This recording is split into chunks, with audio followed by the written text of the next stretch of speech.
نحمد و نصلی علی رسولہ الکریم اما بعد فاعوذ باللہ من الشیطان الرجیم بسم اللہ الرحمن الرحیم۔ تفسیر سورہ البقرہ آیت نمبر 214 سے۔ ام حسبتم، پھر کیا تم لوگوں نے یہ سمجھ رکھا ہے، ان تدخلوا الجنہ، کہ یوں ہی جنت کا داخلہ تمہیں مل جائے گا، وَلَمَّا يَأْتِكُمْ مَثَلُ الَّذِينَ خَلَوْا مِن قَبْلِكُمْ، حالانکہ ابھی تم پر وہ سب کچھ نہیں گزرا ہے جو تم سے پہلے ایمان لانے والوں پر گزر چکا ہے۔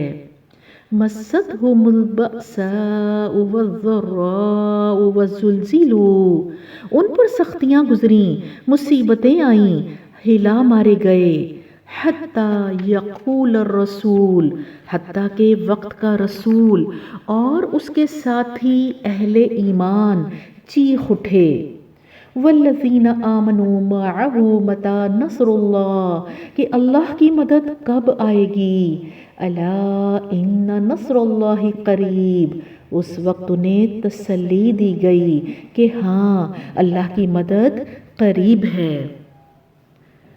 اس آیت نمبر 214 میں اللہ سبحانہ وتعالیٰ سوال کر رہے ہیں کہ کیا تم نے سمجھ رکھا ہے کہ تم یوں ہی جنت میں داخل ہو جاؤ گے؟ یہ بدگمانی ذہن سے نکال دو، جنت میں آمنا کہتے ہوئے چلے نہیں جاؤ گے، آزمائش شرط ہے۔ یہ آیت حضرت خباب بن ارد رضی اللہ عنہ کے واقعے کے پس منظر میں نازل ہوئی ہے۔ آپ صلی اللہ علیہ وآلہ وسلم کی خدمت میں حضرت خباب رضی اللہ عنہ حاضر ہوئے۔ آپ صلی اللہ علیہ وآلہ وسلم خانہ کعبہ کی دیوار کے پردے کے ساتھ ٹیک لگا کر تشریف فرما تھے، اور حضرت خباب رضی اللہ عنہ جو کہ ستائے گئے تھے تو پریشان ہو کر آپ صلی اللہ علیہ وآلہ وسلم کی خدمت میں حاضر ہوئے اور پوچھا، یا رسول اللہ، اللہ کی مدد کب آئے گی؟ آپ صلی اللہ علیہ وسلم اٹھ کر بیٹھ گئے اور فرمایا، خباب، تم پر تو ابھی وہ گزرا ہی نہیں جو پچھلوں پر گزرا تھا۔ خباب، ان کو گڑھوں میں بٹھا کر ان کے سروں پر لوہے کے آرے چلا دیے گئے، ان کی گوشت میں ان کی ہڈیوں تک لوہے کی کنگھیاں گھسیٹی گئیں۔ خباب، یاد رکھو اللہ کا وعدہ سچا ہے، اللہ کی مدد ضرور آئے گی۔ اور صحابہ رضی اللہ عنہ نے کہا کہ ہم نے یہ پیشن گوئی درست ہوتے ہوئے دیکھی۔ اسلام امن کا دین ہے۔ اللہ سبحانہ وتعالیٰ ہمیں نفاذ اسلام کی بہار دکھا دے اور اس نفاذ میں اپنا کردار ادا کرنے والا بنا دے۔ حضرت خباب رضی اللہ عنہ کی ردات سننے کے بعد پھر کیا پوچھتے ہیں کہ خرچ کیا کریں؟ تو یہ خرچ کرنا بھی حضرت خباب رضی اللہ عنہ نے سکھا دیا۔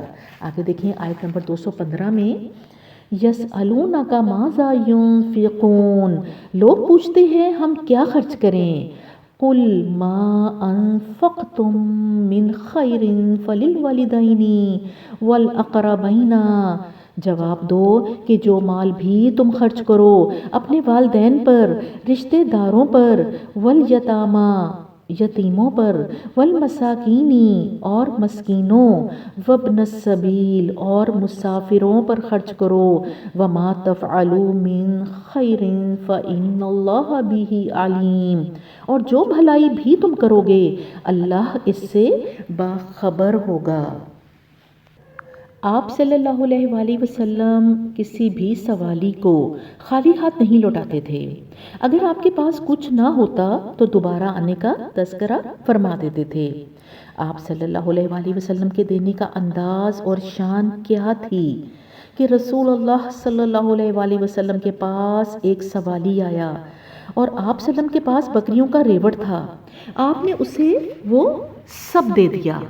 وہ سوالی اتنا متاثر ہوا کہ نہ صرف اس نے خود اسلام قبول کیا بلکہ اس نے اپنی بستی والوں سے بھی رسول اللہ صلی اللہ علیہ وآلہ وسلم کی سخاوت کا چرچا کیا کہ محمد صلی اللہ علیہ وآلہ وسلم اتنے سخی اور غنی ہیں کہ ان کو فکر و فاقے کا کوئی ڈر نہیں، سارا قبیلہ مسلمان ہو گیا۔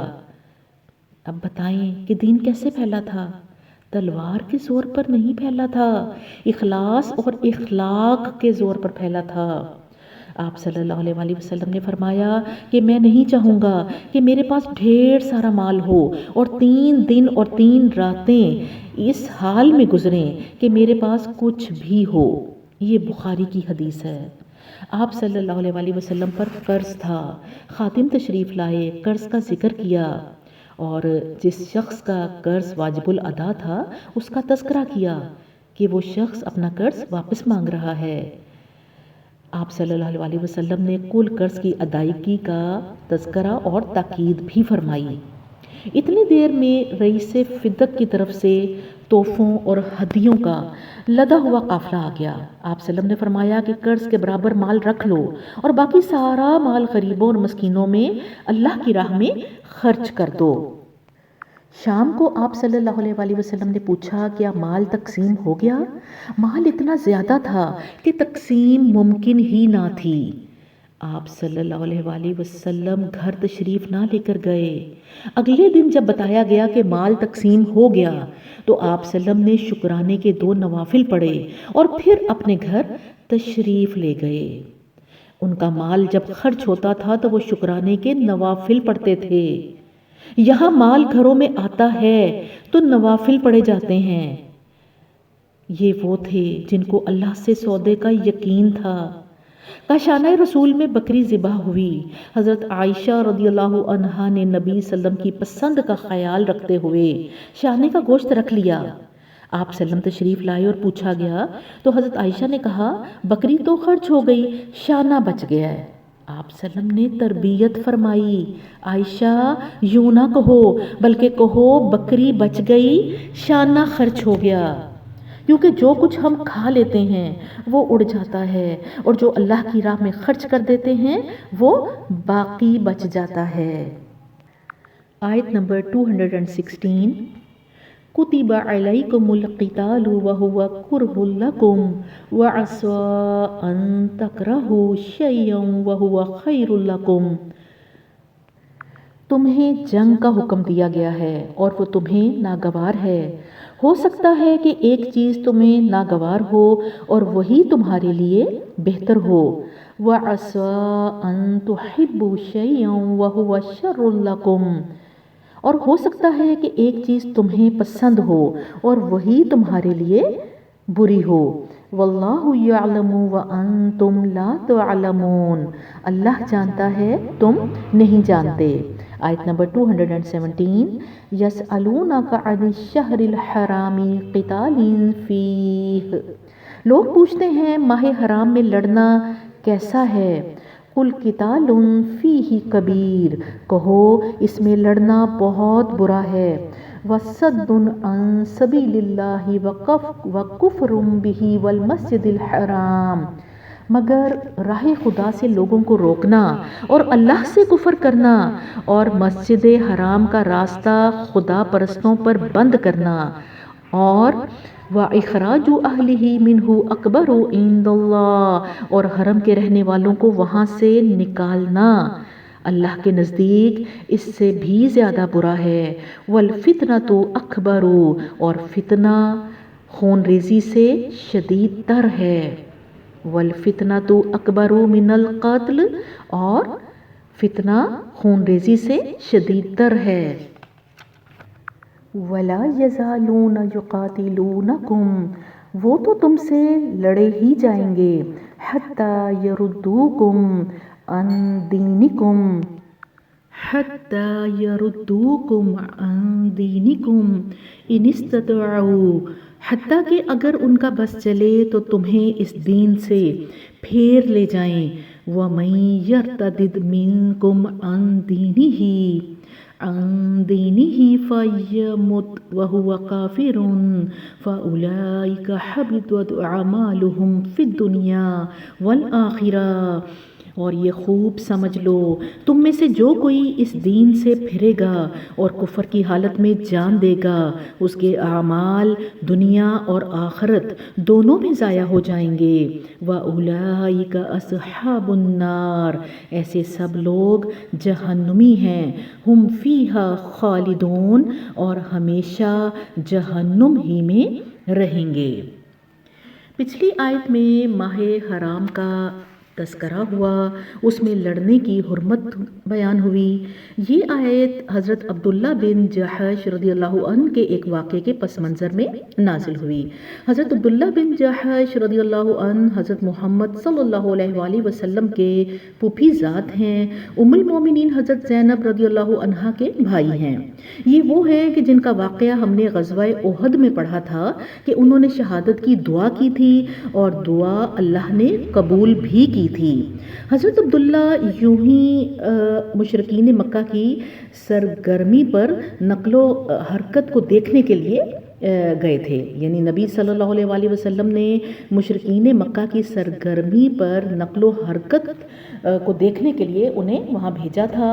9 لوگوں کا دستہ حضرت عبداللہ بن جحش کی قیادت میں تھا، اور یہ لوگ ایک مقام پر پہنچے تو دیکھا کہ مشرکین مکہ کی حرکت کچھ ٹھیک نہیں تھی اور مخبری کا سا انداز تھا۔ حضرت عبداللہ رضی اللہ عنہ کو علم نہیں تھا کہ چاند نظر آ چکا ہے اور حرمت والا مہینہ شروع ہو چکا ہے۔ انہوں نے جلد بازی کر کے اس دستے پر حملہ اس لیے کیا کہ ان کا خیال تھا کہ اگر حملہ نہ کیا گیا تو یہ بچ جائیں گے اور حدود حرم میں داخل ہو جائیں گے۔ ایک شخص قتل ہوا اور مال غنیمت بھی ملا، لیکن جب مدینہ پہنچے تو پتہ چلا کہ حرمت والے مہینے شروع ہو چکے تھے۔ مشرکین مکہ نے شور مچا دیا کہ یہ کیسے دین کے علمبردار ہیں کہ حرمت کے مہینوں میں قتل کرتے ہیں۔ نبی پاک صلی اللہ علیہ وآلہ وسلم نے اس بات کو ناپسند کیا، لیکن اللہ سمیع ہے، بصیر ہے، علیم ہے، اور وہ تقوی اور ایثار کو پسند کرتا ہے۔ اللہ سبحانہ وتعالیٰ نے ان کی برات کے لیے یہ آیات نازل کر دیں۔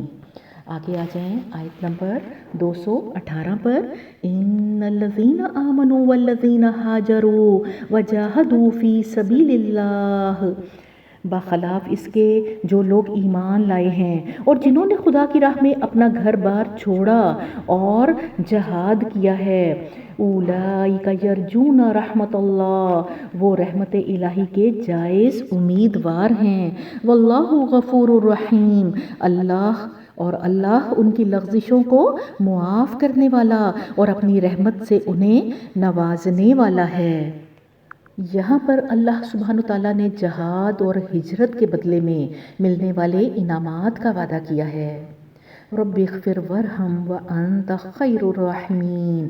اللہ سبحانہ تعالیٰ ہمیں بھی دین کا ایک ادنا سا مہاجر اور مجاہد بنا دے، اور اللہ سبحانہ تعالیٰ ہمیں زندگی میں جہاد اور ہجرت کے عمل اپنانے کی توفیق عطا فرمائے۔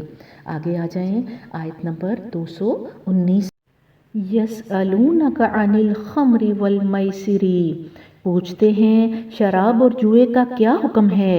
قل فیہما اثم کبیر ومنافع للناس، کہو ان دونوں چیزوں میں بڑی خرابی ہے، اگرچہ ان میں لوگوں کے لیے کچھ منافع بھی ہیں۔ وَإِثْمُهُمَا أَكْبَرُ مِن نَفْعِهِمَا، مگر ان کا گناہ ان کے فائدے سے بہت زیادہ ہے۔ وَيَسْأَلُونَكَ مَاذَا يُنْفِقُونَ، پوچھتے ہیں ہم راہ خدا میں کیا خرچ کریں۔ قُلِ الْعَفْوَ، کہو جو کچھ تمہاری ضرورت سے زیادہ ہو۔ كَذَلِكَ يُبَيِّنُ اللَّهُ لَكُمُ الْآيَاتِ لَعَلَّكُمْ تَتَفَكَّرُونَ، اسی طرح اللہ تمہارے لیے صاف صاف احکام بیان کرتا ہے تاکہ تم فکر کرو۔ کس کی فکر؟ فی الدنیا والآخرہ، دنیا اور آخرت دونوں کی فکر کرو۔ یہاں سورہ البقرہ کی آیت نمبر 219 میں اللہ سبحانہ تعالیٰ نے شراب اور جوئے کے بارے میں پہلا حکم دیا۔ شراب اور جوا عرب کے لوگوں کی گھٹی میں داخل تھا اور ایک ہی حکم سے شراب کو معاشرے سے نکالنا ممکن نہ تھا۔ اس لیے 3 احکامات سے شراب کی حرمت کو ثابت کیا گیا۔ یہ پہلا حکم ہے۔ اس کے بعد دوسرا حکم سورہ النساء میں آیا۔ کیا آیا؟ کہ نشے کی حالت میں نماز کے پاس نہ جاؤ۔ اور پھر تیسرا حکم سورہ المائدہ کی آیت 90 میں آیا، 90 میں، اور اس آیت کے نازل ہو جانے کے بعد سورہ البقرہ اور سورہ النساء کی آیات اب منسوخ ہیں۔ یہ جاننا اس لیے ضروری ہے کہ پہلے حکم کی آیت کو کوٹ کر کے کوئی یہ نہیں کہہ سکتا کہ شراب حرام نہیں ہے۔ اللہ کہہ رہا ہے کہ اس میں فائدے بھی ہیں اور اس میں نقصان بھی ہیں۔ تو یہ کیا شراب میں کوئی فائدے ہیں؟ آج کچھ لوگ کہتے ہیں، کچھ ڈاکٹر حضرات کہتے ہیں کہ شراب میں فائدے ہیں، دل کے امراض کے لیے تجویز کیا جاتا ہے، نمونیا اور چھاتی کے جکڑے ہونے کی وجہ سے شراب کا 1 چمچ تجویز کیا جاتا ہے اور کہا جاتا ہے کہ اس میں شفا ہے، اور پھر قرآن کی یہ آیت بھی کوٹ کی جاتی ہے۔ نہیں، ایسا نہیں ہے، یہ فائدہ شفا نہیں ہے۔ آپ صلی اللہ علیہ وسلم نے فرمایا کسی حرام چیز میں شفا نہیں ہے، تو پھر یہ کون سا فائدہ ہے؟ اصل میں مشرکین مکہ کا ایک تصور تھا۔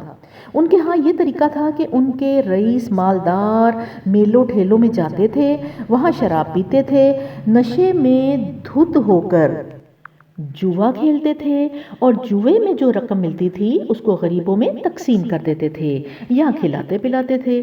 وہ یہ سمجھتے تھے کہ یہ ان کا شراب اور جوا ان کے معاشرے کے غریبوں، مسکینوں اور محتاجوں کے لیے مفید ہے۔ تو اللہ سبحانہ وتعالیٰ نے کہہ دیا کہ یہ مفید نہیں ہے، اس کے نقصانات اس کے فائدوں سے زیادہ ہیں۔ یہ فائدے طبی فائدے نہیں ہیں۔ کسی حرام کام کو مفید سمجھنے کا طریقہ ہمارے معاشرے میں بھی رائج ہے۔ موسیقی، ناچ گانا، نمود و نمائش، دکھاوا، یہ سب حرام ہے۔ لیکن شادیوں میں یہ سب کچھ کر کے لوگ کیا سمجھتے ہیں؟ وہ یہ سمجھتے ہیں کہ ان سب چیزوں کی وجہ سے بہت سے لوگوں کا کاروبار چلتا ہے۔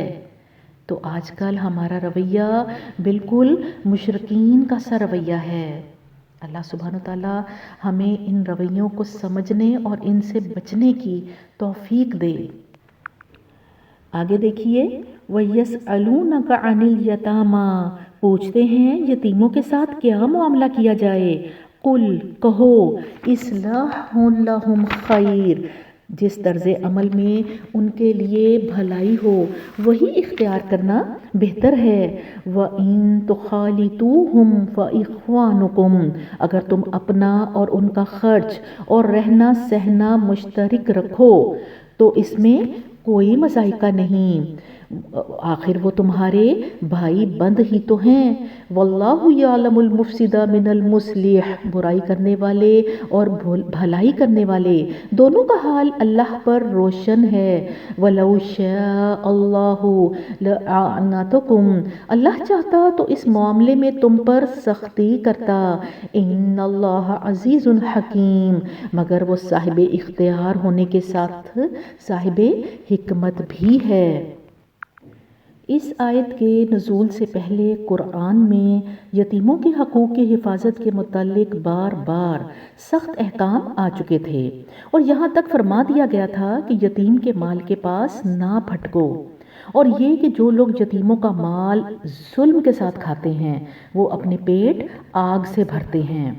ان شدید احکام کی بنا پر وہ لوگ جن کی تربیت میں یتیم بچے تھے اس قدر خوفزدہ ہو گئے تھے کہ انہوں نے ان کا کھانا پینا تک اپنے سے الگ کر دیا تھا، اور اس احتیاط پر بھی انہیں ڈر تھا کہ کہیں یتیموں کے مال کا کوئی حصہ ان کے مال میں نہ مل جائے۔ اسی لیے انہوں نے نبی صلی اللہ علیہ وآلہ وسلم سے دریافت کیا کہ ان بچوں کے ساتھ ہمارے معاملے کی صحیح صورت کیا ہے۔ تو اسی لیے اللہ سبحانہ وتعالیٰ نے یہاں پر ایک دوسرا حکم دے دیا کہ یہ تمہارے بھائی ہیں، دینی بھائی، اگر تم انہیں ملا لو تو اس میں کوئی مضائقہ نہیں ہے۔ یعنی آپ صحابہ کرام رضی اللہ عنہ کے تقوی کا انداز دیکھیے، فکر آخرت، حساب کتاب کی فکر دیکھیے، کہ اللہ کی اطاعت کرتے، قرآن کے احکامات پر عمل کرتے اور کس پرفیکشن کے ساتھ اور حساسیت کے ساتھ عمل کرتے ہیں کہ اللہ اتنی زیادہ یعنی پرفیکشن، اور پھر اس کے بعد ان کو جو مسائل آئے تو اللہ تعالیٰ نے اپنے احکامات میں رد و بدل کر دیا۔ اللہ سبحانہ وتعالیٰ ہمیں بھی اس بندگی اور فرما برداری کا یہ انداز سکھا دے، آمین ثم آمین۔ آیت نمبر 221، وَلَا تَنكِحُوا الْمُشْرِكَاتِ حَتَّى يُؤْمِنْ، تم مشرک عورتوں سے ہرگز نکاح نہ کرنا جب تک کہ وہ ایمان نہ لے آئیں۔ وَلَا أَمَةٌ مُؤْمِنَةٌ خَيْرٌ مِّن مُشْرِكَةٍ وَلَوْ أَعْجَبَتْكُمْ، ایک مومن لونڈی مشرک شریف زادی سے بہتر ہے اگرچہ وہ تمہیں بہت پسند ہو۔ وَلَا تُنكِحُوا الْمُشْرِكِينَ حَتَّى يُؤْمِنُوا، اور اپنی عورتوں کے نکاح مشرک مردوں سے کبھی نہ کرنا جب تک کہ وہ ایمان نہ لے آئیں۔ وَلَعَبْدٌ مُؤْمِنٌ خَيْرٌ مِّن مُشْرِكٍ وَلَوْ أَعْجَبَكُمْ، ایک مومن غلام مشرک شریف سے بہتر ہے اگرچہ وہ تمہیں بہت پسند ہو۔ أُولَئِكَ يَدْعُونَ إِلَى النَّارِ، یہ لوگ تمہیں آگ کی طرف بلاتے ہیں۔ وَاللَّهُ يَدْعُو إِلَى الْجَنَّةِ، اور اللہ اپنے اذن سے تم کو جنت، والمغفرت بِإِذْنِهِ، اور مغفرت کی طرف بلاتا ہے۔ وَيُبَيِّنُ آيَاتِهِ لِلنَّاسِ لَعَلَّهُمْ يَتَذَكَّرُونَ، اور وہ اپنے احکام واضح طور پر لوگوں کے سامنے بیان کرتا ہے، توقع ہے کہ وہ سبق لیں گے اور نصیحت قبول کریں گے۔ آیت نمبر 221 میں مسلمان مردوں اور عورتوں کو نکاح کے حوالے سے حکم دیا جا رہا ہے۔ یہاں پر دیکھیں وَلَا تَنكِحُوا، اس کا مطلب کیا ہے؟ تم نکاح نہ کرو، اور پھر آگے کہا گیا وَلَا تُنكِحُوا، تا پہ پیش آ گئی، اور اس میں کیا فعل امر کیا ہے؟ یعنی تم نکاح نہ کرواؤ۔ یہاں سے آپ دیکھ لیں کہ قرآن کس قدر دھیان سے پڑھنا ضروری ہے کہ زیر زبر کے فرق سے زمین آسمان کا فرق پڑ جاتا ہے، اس لیے قرآن پڑھتے ہوئے اعراب کا بہت زیادہ خیال رکھا کریں۔ نکاح میں اس آیت کی روح سے ایک خاتون اور لڑکی کے ولی کا تصور ثابت ہے، یعنی سورہ البقرہ کی آیت 221 میں آپ دیکھیں کہ کیا بتایا گیا؟ وَلَا تُنكِحُوا، اس سے کیا ثابت ہے کہ مسلمان عورت خود نکاح کرنے کا اختیار نہیں رکھتی، مسلمان مرد اس کا نکاح کرواتا ہے، اور حدیث اس کی تصدیق کرتی ہے۔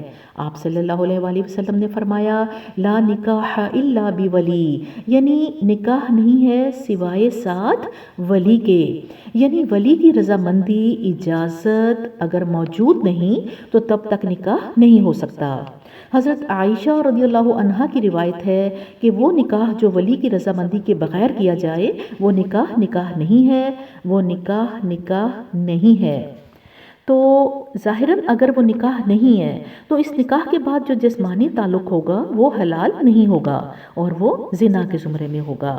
آپ صلی اللہ علیہ وآلہ وسلم کی حدیث کے الفاظ ہیں کہ ایک عورت کے پاس نکاح کرنے کا مجاز نہیں، اور اگر وہ نکاح کرتی ہے اور اپنی مرضی سے کرتی ہے تو وہ زانیہ ہے۔ ولی کون ہے؟ ولی ایک نکاح کرنے والی بچی کا قریب ترین رشتہ دار ہے، وہ باپ ہے، بھائی ہے، چچا ہے، دادا ہے۔ ولی کی رضامندی کا تصور حکیمانہ ہے۔ اللہ تعالیٰ نے ولی کی رضامندی کو نکاح کی شرائط میں سے ایک شرط قرار دیا ہے، اور ولی کو پابند کیا گیا ہے کہ وہ جبراً نکاح نہیں کرے گا، وہ اس لڑکی کی مرضی، رضا اور رغبت کو بھی مد نظر رکھے گا، اور اگر ولی جبراً نکاح کرواتا ہے تو اس خاتون کو اختیار ہے کہ وہ قاضی کے پاس جا کر نکاح منسوخ کر سکتی ہے۔ تو اس لیے یہ ادب اور سلیقہ ایک ولی کو سمجھا دیا گیا۔ جی آج آپ آیت نمبر 221 تک ماں کر لیں۔ اللہ سبحانہ تعالیٰ سے دعا ہے کہ جو آیات ہم نے آج پڑھیں ہمیں ان کو صحیح طور پر سمجھنے اور ان پر عمل کرنے کی توفیق عطا فرمائے۔ ربنا لا تزغ قلوبنا بعد اذ ہدیتنا وہب لنا من لدنک رحمہ انک انت الوہاب۔ آمین ثم آمین۔